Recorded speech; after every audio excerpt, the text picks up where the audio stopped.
Is Bitcoin poised to test or maybe even make new all-time highs this week? That is the topic of today as we do visit a 4-hour setup that does have some nice statistics going back for the past few years.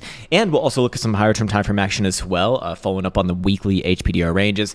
And then, of course, I should let you know that today and probably tomorrow, support requests are going to be very, very slow for us because Elsa is she's actually really, really sick. She spent all last night up just vomiting and who knows what the hell. So we're going to take her to the hospital today and figure out what the hell is going on. So just to let you know, support requests might be a little bit slow for the next day or two, however long that does take. Also, I want to address yesterday's video, which was pretty fun. It was actually pretty fun for me to do. I've never really done a video like that before. It was very interesting to read some of the comments. Seems like most people had a really good time on it, which is great.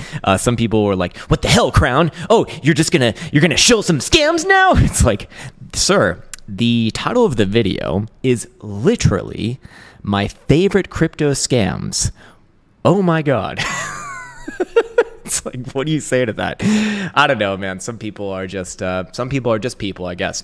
All right, let's get into the actual, astrology of the day. Starting off with the 4-hour time frame setup right on over here. It's an incredibly simple setup based off of the Krown VMP indicator, which is an updated Jewel light, which if you already have the Jewel light, you should have access to this. All you need to do is just delete your current Jewel light on your chart, then go into the indicator tab and re-add the Krown VMP. Anyways, the setup is incredibly simple. First things first, we need to see a 21 and 55 exponential moving average cross to the upside, which of course we already have. This has been an uptrend for quite some time now on this 4-hour time frame. And then anytime while that condition is present and the VMP percentile is below 28 or 29 actually, sorry, well, we'll enter into a long trade and we'll sell when the VMP gets up to 90 percentile. So what essentially are we doing? We're buying low vol, we're selling high vol in an overall uptrend. This one doesn't trade every day. Let me actually just double check the criteria over here. It trades every day but Monday, Friday, and Saturday. The most recent setup did fire off, however, on Sunday. So in that case, it did fire off at a price of 61,843. And well, what is the risk management on this, and what is the take profit on this? Well, I'm just using straight up percentages, and in this case, the percent for risk management is going to be all the way down here, just below 58,000 bucks. And then the take profit, actually I did take it off, but I did have it at 8% before. Then I decided that there's actually better results when we do take profit if just the Krown VMP is above 90 percentile right here. Anyways, that over the past 4 years has produced these results here. This is simulated, by the way, with a starting equity of 500,000 and a general position size, or a position size of 300,000 per trade. Out of 186 trades, just under 50% of those were profitable. But because this one did have a good risk reward, the profit obviously outweighed the not profit, the losses, of course. Just blow it up right here so you can actually see. Decent profit factor as well, and net profit versus max drawdown. Very much a fan of that too. So, a pretty damn simple strategy. And I just wanted to kind of show or showcase that simplicity is fine when it comes to strategy creation. In fact, some of the most successful strategies I've ever had are relatively simple. Like relatively simple. It's not a bad thing. Simplicity is good traditionally in trading. Anyways, when we go into the performance summary right here, we can see, if I remove my face, so let me just move this damn bottle first and then get rid of my damn face as well. There we go. We can see that the average winning trade was about 7.5%, and the average losing trade was 5.66%. And so we also did have some pretty massive winning trades, by the way, within there. Some 55% gainer right there and a pretty massive losing one as well. Average amount of bars and trades was 37, actually on both the winning and losing side. So let's see what this would look like in terms of price action. We already obviously know the stop loss or the risk management area on this particular one, but the average winning trade from that entry, again about 7.5%, would put Bitcoin at 66,500. So to answer the question at the beginning of this video, is Bitcoin poised to make new all-time highs this week? I don't know, but probably not today or tomorrow, as this on average is going to take about 33 bars, which is quite some time 33 bars from this entry would put us all the way out till the 9th of March. So if that one does play out to the upside, that's kind of what we would be looking at right there. Most likely, again, on average, there's going to be variance within there. Some are going to hit it, in the next closure. Some are not going to hit it at all. Or Bitcoin, comes back down below about $58,000, which would be likely indicative of a greater pullback and consolidation and just overall correction lower.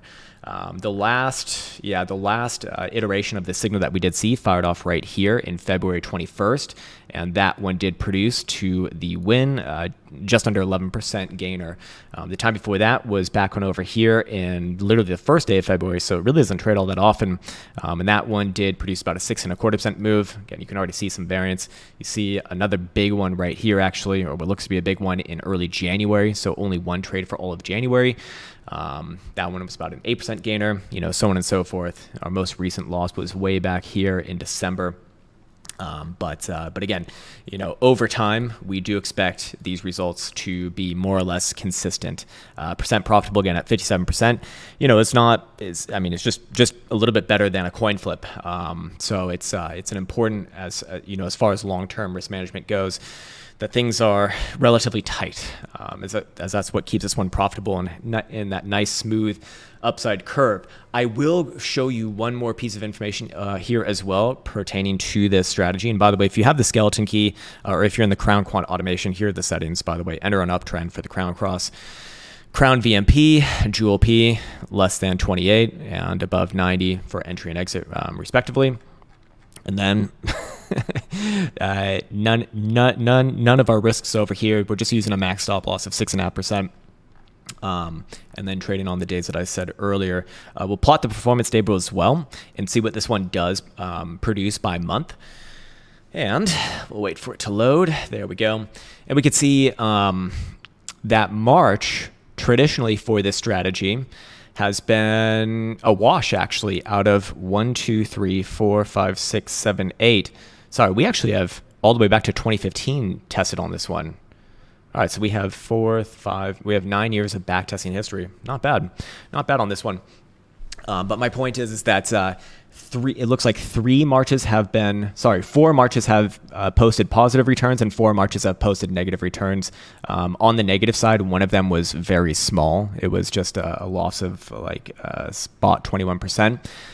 So March isn't necessarily like a bullish nor bearish month. As you can see in April, that's a lot more weighted towards the bullish side. December is literally only bullish for this particular strategy, which is rather interesting as well. So I do think that warrants a little bit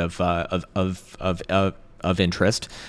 It also should be known that the past 2 Marches have had negative returns. Again, one of them on the very low side, to be fair, but yeah, it is there. Anyways, I should let you know a couple things. So first things first, this indicator that I'm using here, the script, the Krown Quant automation, is what hosts the skeleton key external and also the Krown VMP. They're actually bundled together. And we're actually having our biggest sale right now that we'll ever, just to kind of incentivize people to move over from the prior crowntrading.net to the new venue at Teachable. There's a link in the description below. The code is this. If you want the 35% off, it's just happy 6 year, which it's our 6-year anniversary in just about a week and a half now. So I'm kind of starting like a little bit of a soft sale right now because I've been getting a lot of questions about this, and fair enough. If you want to get started now, it's all good.